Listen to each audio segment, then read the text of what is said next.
Pendant plus d'un siècle, il a été le cœur battant de nos rêves, le symbole ultime de la liberté et de la puissance. De la Forte qui a mis le monde sur roue aux supercars italiennes qui font frissonner. Son rugissement est la bande-son de notre modernité. C'est une pièce d'ingénierie qui a défini une époque. Pourtant, aujourd'hui, son arrêt de mort est signé. Dans les couloirs de Bruxelles, dans les bureaux d'études de Stuttgart et de Tokyo, un consensus est imposé.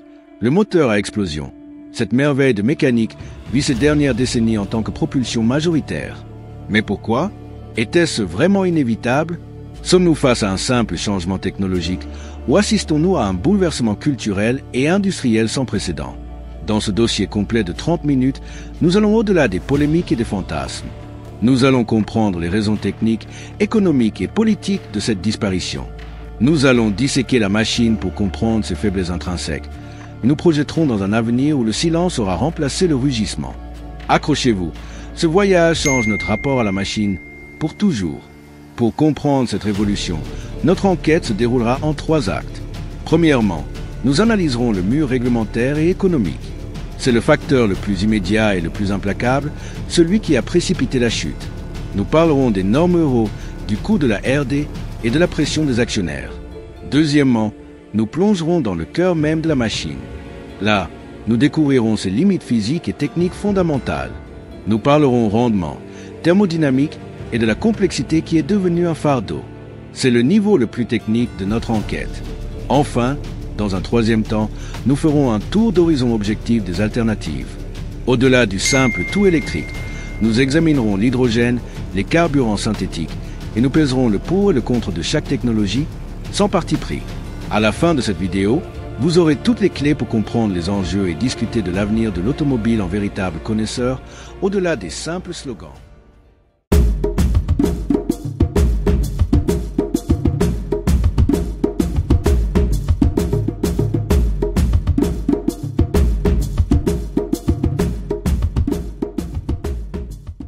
Partie 1. Le mur réglementaire et économique.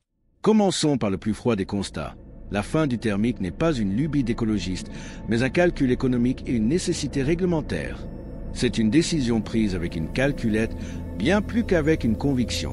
Au cœur du problème, il y a un chiffre, le gramme de CO2 par kilomètre. Prenons un exemple concret. En 2020, la norme européenne imposait aux constructeurs une moyenne de 95 grammes de CO2 km pour leur gamme. Pour vous donner un ordre d'idée, une citadine essence récente émet environ 110 grammes par kilomètre. Une grosse berline ou un SUV, c'est facilement 150 à 200 grammes par kilomètre. Pour respecter cette moyenne, les constructeurs n'ont eu d'autre choix que de vendre un grand nombre de véhicules très propres, principalement des électriques, pour compenser les modèles les plus polluants. Et le futur est encore plus contraignant. La norme Euro 7, prévue pour 2025, ne se contente pas de réduire les émissions de CO2. Elle s'attaque aussi aux oxydes d'azote NOx et aux particules fines avec une sévérité inédite, y compris dans des conditions de conduite réelles bien plus difficiles à contrôler. Conformer un moteur thermique à Euro 7 nécessite des systèmes de dépollution si complexes et si coûteux qu'ils rendent le moteur non compétitif. Parlons justement du coût. Imaginez devoir investir des milliards d'euros en recherche et développement pour un nouveau moteur thermique qui, de toute façon, ne pourra jamais être totalement propre. Un moteur qui, par sa nature même de combustion, émet du CO2. Face à ce mur, les constructeurs ont fait leurs calculs. En 2022, Volkswagen a annoncé un plan d'investissement de 52 milliards d'euros pour l'électrification. Cet argent ne vient pas de nulle part, il est directement soustrait au budget de développement des moteurs thermiques. Continuer à miser sur le thermique, c'est s'exposer à des amendes colossales pouvant atteindre des milliards pour un grand groupe et surtout, c'est gaspiller un capital précieux pour une technologie condamnée. La mort du moteur à essence n'est donc pas une mort naturelle. C'est une exécution programmée, décidée dans les bureaux des régulateurs et validée dans les conseils d'administration.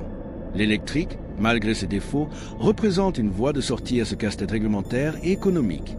C'est une page qui se tourne non par passion, mais par pragmatisme pur et simple. Partie 2. Les limites physiques et techniques fondamentales.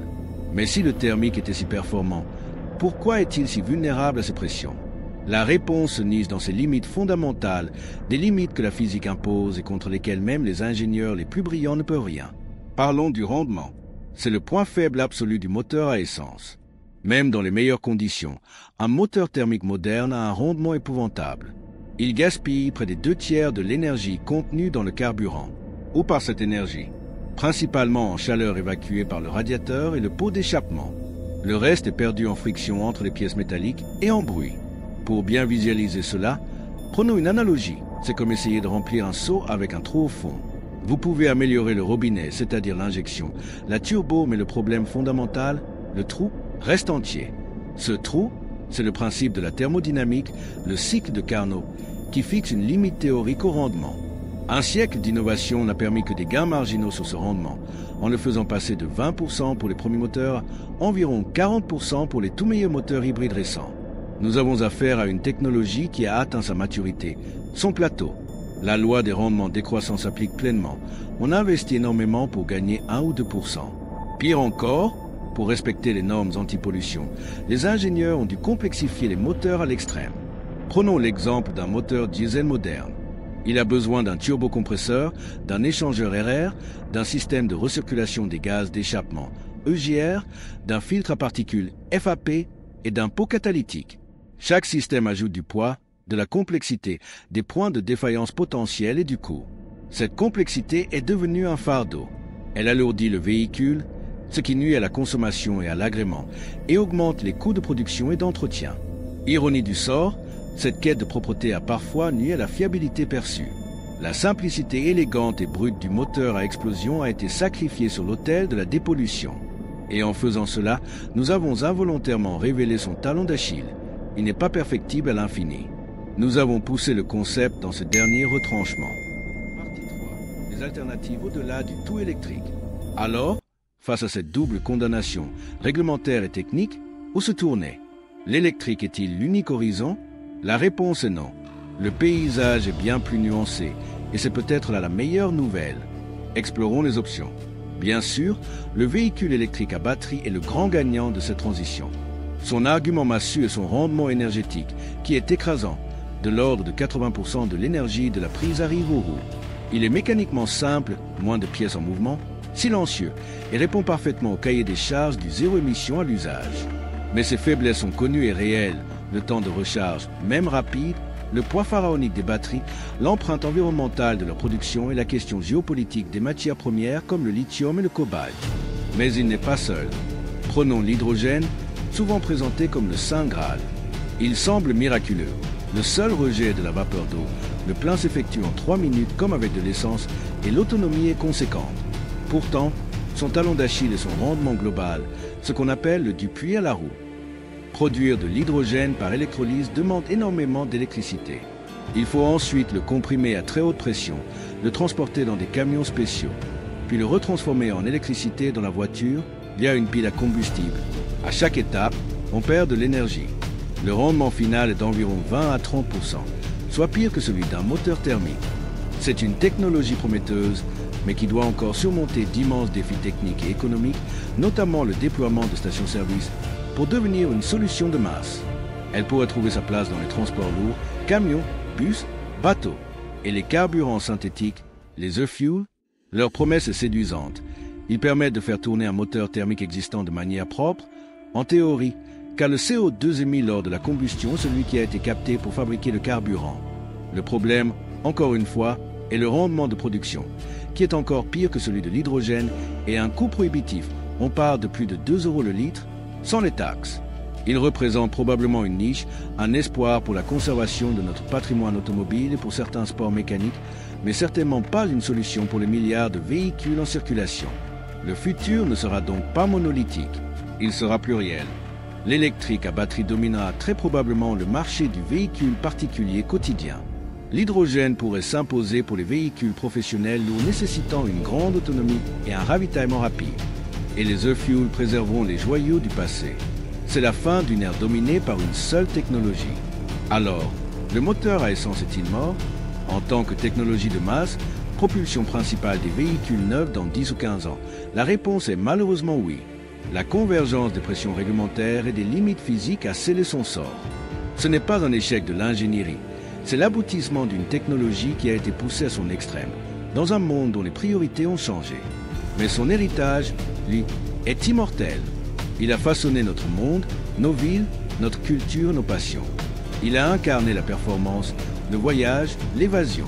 Des courses du dimanche aux 24 heures du Mans, du road trip sur la route 66 au simple bruit du démarrage le matin, il a rythmé nos vies. Le comprendre, c'est honorer cette histoire tout en embrassant un futur qui, qu'on le veuille ou non, sera radicalement différent. La voiture de demain ne rugira peut-être plus, mais le voyage, lui, continue. Elle sera plus sobre, plus connectée, plus efficace. Une nouvelle page s'écrit avec son propre lot de défis et de promesses. La passion automobile, elle, ne mourra pas, elle se transformera.